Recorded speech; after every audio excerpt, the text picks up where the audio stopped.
Hi, my name is Jeff Richmond-Mall. I'm the Curator of American Art at the Georgia Museum of Art, and I'm standing outside our installation in the Dudley Gallery of Sarah Cameron Sunde's 36.5, A Durational Performance with the Sea. Sunde has performed this work on 6 continents over the last 7 years, and we're fortunate to show 4 of those performances here.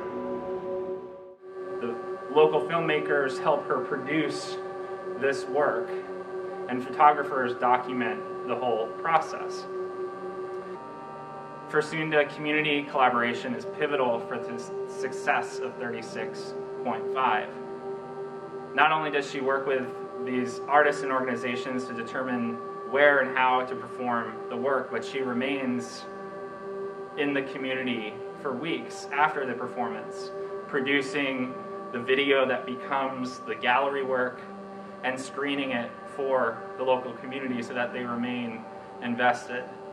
And the partners that she works with are not just artists and filmmakers and photographers, but also community leaders who can continue the legacy of this event and of the meaning behind it. In the Netherlands, she invited members of the local water authority who are trying to deal with the urgent issue of sea level rise and change on the coast of the Netherlands. Those water officials stood with her in the water.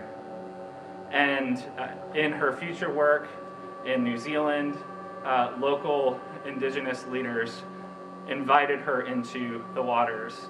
And they will, when the work is performed next year, stand with her for the duration of the entire 12-hour tidal cycle.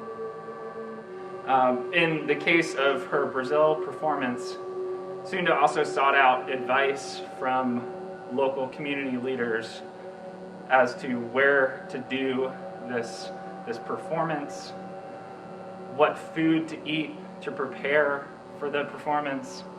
And in Brazil, they supported her through the entire cycle of the tide, beginning with one local artist placing a necklace of flowers around her neck as part of the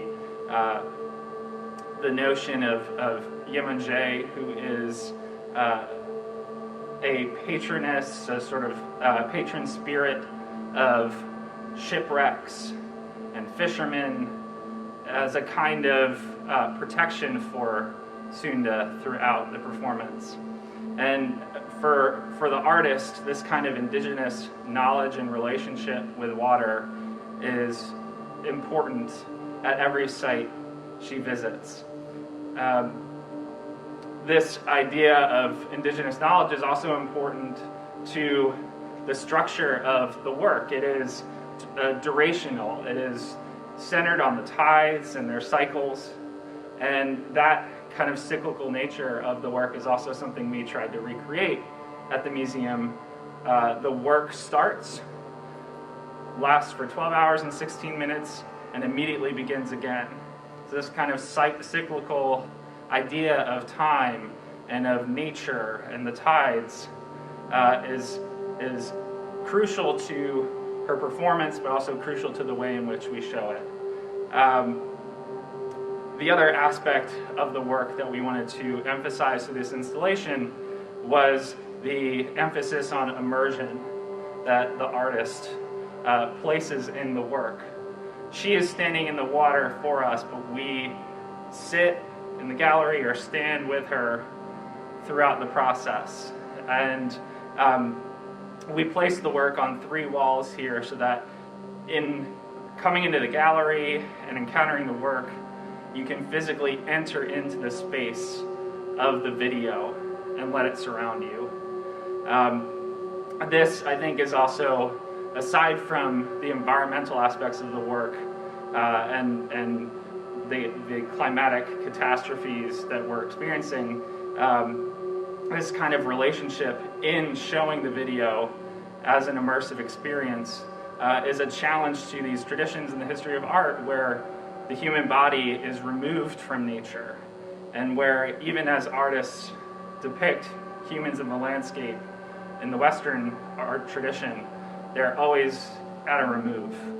And so Cameron Sunde is asking us to acknowledge that we are always connected to nature and invite us to respond and act on that dynamic relationship, because we're never separated from the natural world. We're always connected to it. So this video, again, is a response to long-standing artistic traditions and the division between nature and culture, humanity and wilderness.